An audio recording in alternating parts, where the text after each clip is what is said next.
आपण पाहताय महाधुरळा।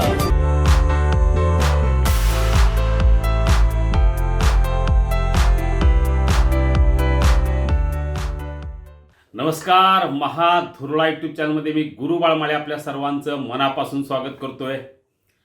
कोल्हापूर जिल्हा परिषद निवडणूक झाली, महायुतीची सत्ता येणारे स्पष्ट झालं। निकाल लागून 8 दिवस होत आले तरी अजूनही महायुतीच्या नेत्यांची एकत्र बैठक झाली नाही।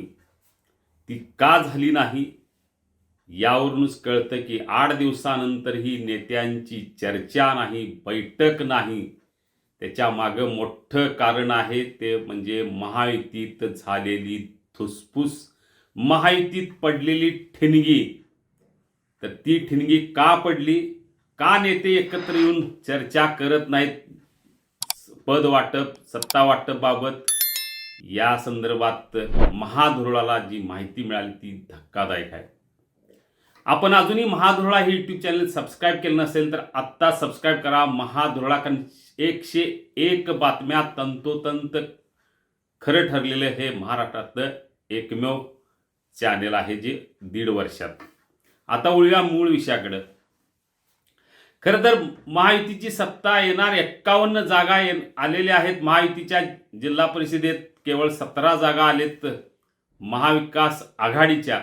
त्यामुळे महायुतीची सत्ता येणार हे निश्चित असलं तरी सत्ता स्थापन करण्यासंदर्भात जो फॉर्म्युला लागतो तो फॉर्म्युला तयार करण्यासाठी 8 दिवसानंतर ही बैठक घेण्यात नेत्यांची टाळाटाळ सुरू आहे।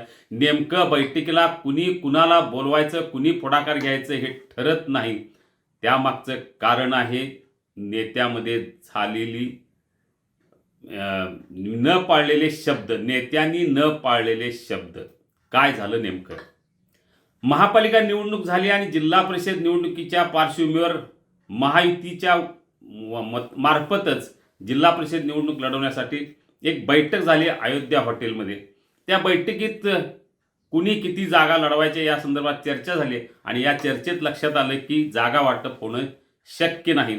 त्यामुळे काही ठिकाणी मैत्रीपूर्ण लढत करूया हा निर्णय झाला। पण हा निर्णय होत असताना आणखीन एक अतिशय महत्त्वाचा निर्णय झाला, तो म्हणजे काँग्रेसला, शिवसेना उभाटा किंवा राष्ट्रवादी शरद पवार गटाला मदत होईल अशी कोणती भूमिका भाजपनं घ्यायची नाही, राष्ट्रवादी अजित पवार गटानं घ्यायची नाही, शिवसेना शिंदे गटानं घ्यायची नाही आणि जनसुराज्यनं घ्यायची नाही।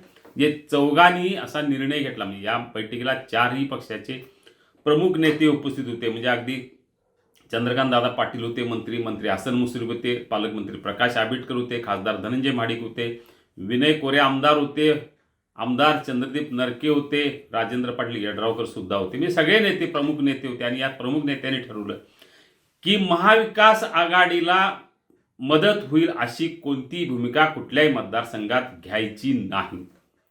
महायुती म्हणून लढवता येत नाही, काही ठिकाणी मैत्रीपूर्ण लढत करायची, पण हे करत असताना सुद्धा काँग्रेसला मदत होणार नाही, शिवसेनेला मदत होणार नाही अशी स्पष्ट भूमिका या बैठकीत घेण्यात आली। पण जेव्हा प्रत्यक्ष निवडणूक लागली तेव्हा मात्र काहींनी सोयीची भूमिका घेतली आणि हीच नेत्यांची सोयीची भूमिका सध्या काहींना अडचणीची ठरत आहे। याच भूमिकेनं महायुतीमध्ये मोठी ठिणगी पडणार हे नक्की झालेलं आहे। त्यामुळे आता 2-3 दिवसात जेव्हा बैठक होईल सत्ता स्थापन करण्यासंदर्भात, त्या बैठकीत निश्चितपणे खडाजंगी होणार, ठिणगी पडणार आणि एकमेकांना जाब विचारलं जाणार हे नक्की आहे। त्यामुळे हे नेमकं काय झालं, जी चर्चा अशी आहे की यात राष्ट्रवादीनं अधिक राष्ट्रवादी अजित पवार गटानं हा शब्द पाळला नाही। खरं तर शब्द बहुतेक सगळ्यांनीच पाळला नाही, पण राष्ट्रवादी अजित पवार गटाच्या जागा ज्या आहेत त्या जादा आलेल्या आहेत। 20 जागा आल्या असल्यामुळं सगळ्यांचा डोळा आहे तो या पक्षावर। या पक्षाने शब्द पाळला नाही। शब्द पाळला नाही म्हणजे पहिलं काय केलं तर पहिलं आजरा गडिंग्लज चंदगडला त्यांनी शरद पवार गटाबरोबर हात मिळवून गेले आणि दोघांनी मिळून निवडणूक लढवली। हा एक आक्षेप त्यांच्यावर आहे, म्हणजे तो शब्द पाळला नाही। दुसरं काय तर शाहूवाडी यांनी पन्हाळामध्ये काही ठिकाणी काँग्रेसची मदत केली, काही ठिकाणी काँग्रेसला मदत केली आणि मदत घेतली असा एक आक्षेप आहे. म्हणजे सातवे असू दे, बांबवडे, काँग्रेसवर नुसतं काँग्रेस नाही तर शिवसेनेला सुद्धा काही ठिकाणी उबाटाला मदत केली, उबाटाची मदत घेतली. सातवे मतदारसंघात काँग्रेसला मदत केली. बांबवडे मतदारसंघात सत्यजित पाटील आणि रणवीर सिंग गायकवाड या दोघांनी मिळून जनसुराजला दणका दिला. पोर्ले, कोतोली, येवलूज इथंही सत्यजित पाटील यांची मदत घेतली, काही ठिकाणी मदत केली. म्हणजे राष्ट्रवादीनं हा धर्म पाळला नाही. आणखीन एका ठिकाणी म्हणजे भुदरगड तालुक्यात तर थेट काँग्रेसबरोबर आघाडीच केली आणि रेश्मा राहुल देसाई निवडून आले. जे ज्या काँग्रेसला मदत होईल अशी भूमिका घ्यायची नाही असं ठरलं असताना सुद्धा बऱ्याच मतदारसंघात काँग्रेस आणि शिवसेना उबाटा यांची मदत घेतली, यांना मदत दिली. त्यामुळं जागा राष्ट्रवादीच्या वाढल्या हा आक्षेप आहे. हे फक्त राष्ट्रवादीने केलं का? निश्चित नाही. काही ठिकाणी भाजपनं तेच केलं, काही ठिकाणी शिंदे सेनेनं तेच केलं. जे राहुल पाटील यांनी जाहीर सभेत आरोप केला की शिंदे सेनेनं काँग्रेसला मदत केली आणि राष्ट्रवादीची निगवे खालसा येथील जागा पाडली. जी काँग्रेसला मदत करून काँग्रेसचा उमेदवार विजयी झाला आणि तिथं राष्ट्रवादीचा उमेदवार पडला. हे केवळ करवीरमधले एका मतदारसंघात नाही, अनेक मतदारसंघात शिंदे सेनेनं तेच केलेलं आहे. जनसुराजनं नूलमध्ये काँग्रेसचा माणूस घेऊन त्याला तिकीट दिलं आणि त्यांचा विजय झाला, पण तिथं फटका राष्ट्रवादीला बसला. भाजपनं काही ठिकाणी तेच केलं. म्हणजे बऱ्याच ठिकाणी भाजप असू दे, राष्ट्रवादी असू दे, शिवसेना असू दे किंवा जनसुराज्यनं जे ठरलं होतं ते केलं नाही. प्रत्येकाला आपला पक्ष वाढवायचा हक्क निश्चित आहे, पण मैत्रीपूर्ण लढत करत असताना मी पुन्हा तेच सांगतोय की महाविकास आघाडीला मदत होणार नाही अशी भूमिका घ्यायचा निर्णय झाला असताना सुद्धा काही नेत्यांनी तो पाळला नाही. आणि हाच न पाळल्याचा शब्द सध्या अनेकांच्या जिव्हारी लागला. विशेषतः विनय कोरे यांच्या बालेकिल्ल्यात त्यांचा जो मोठा पराभव झाला, त्यामुळं येत्या बैठकीत हे सगळं उट्ट काढणार, काही विषय निघणार. कारण अजून गोकुळ निवडणूक आहे, जिल्हा बँकेची निवडणूक आहे. ही सुरुवात होती सहकार निवडणुकीच्या पूर्वीची. त्यामुळे आता आम्ही पुढं कसं वागायचं आता नेते एकमेकांनाच विचारतील. त्यामुळं काटा काढत असताना म्हणजे महाविकास आघाडीचा काटा काढायला सोडून महायुतीतल्याच काही पक्षांनी एकमेकांचा काटा काढला. त्याच्या मागे एकच धोरण होतं की आपण आपल्या जागा सगळ्यात जास्त याव्यात, आपल्या मित्रपक्षाच्या कमी याव्यात, यासाठी अनेकांनी प्रयत्न केले. या सगळ्या प्रयत्नात काँग्रेसला लॉटरी लागली. काँग्रेसच्या अनेक जागा निवडून आल्या, जादा जागा निवडून आल्या.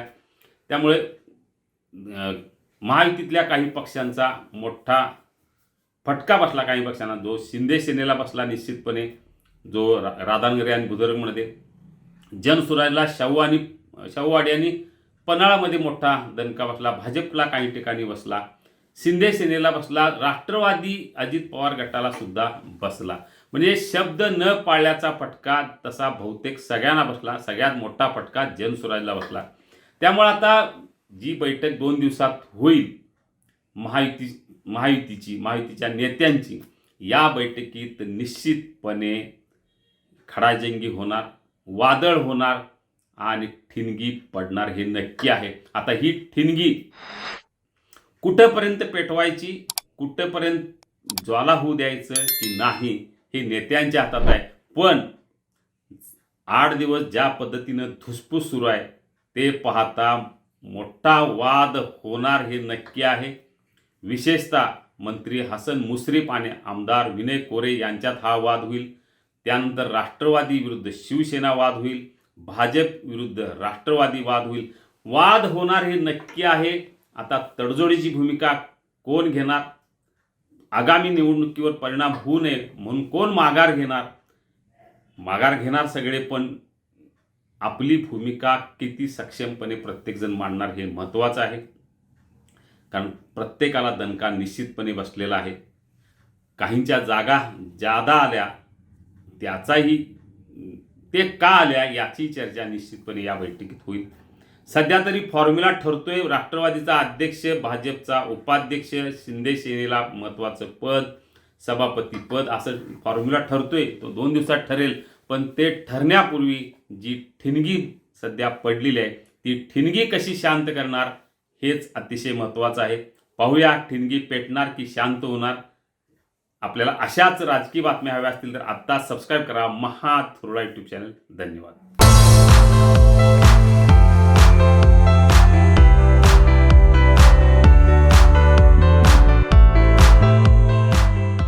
हे आहे गोकुळचं श्रीखंड. अगदी जिभेवर रेंगाळणार. जिभेवरच नाही तर मनावरही रेंगाळणार. गोकुळ श्रीखंड, मनावर रेंगाळणार.